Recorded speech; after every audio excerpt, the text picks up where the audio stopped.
بسم اللہ الرحمن الرحیم۔ نصر من اللہ و فتح قریب، صدق اللہ العظیم۔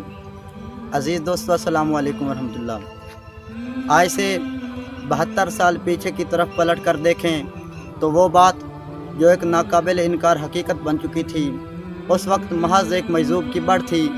ہندوؤں کی اکثریت انگریز کے سایہ عاطفت میں اس امر کا تہیہ کر چکی تھی کہ اسلامی تہذیب کا نام و نشان تک اس دنیا سے مٹا کر رکھ دیں گے۔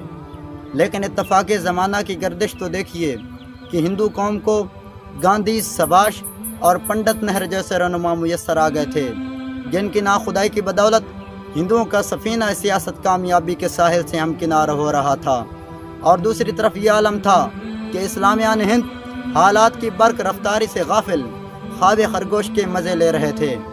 کوئی مرد مجاہد ایسا نہ تھا جو انہیں ان کی حالت زار کا احساس دلاتا اور ان کے اندر تدبیر عمل کا ذوق پیدا کرتا۔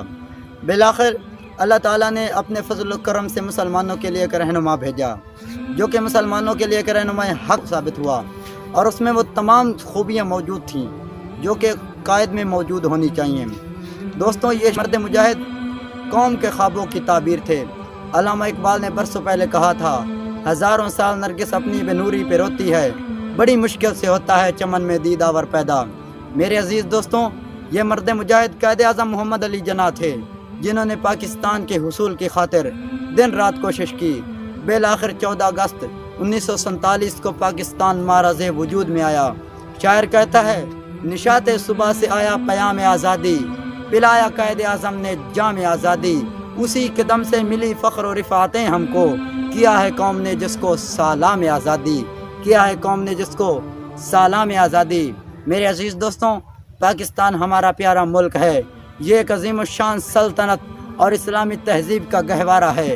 اس کو حاصل کرنے کے لیے ہمارے بڑوں نے لاکھوں قربانیاں پیش کی ہیں۔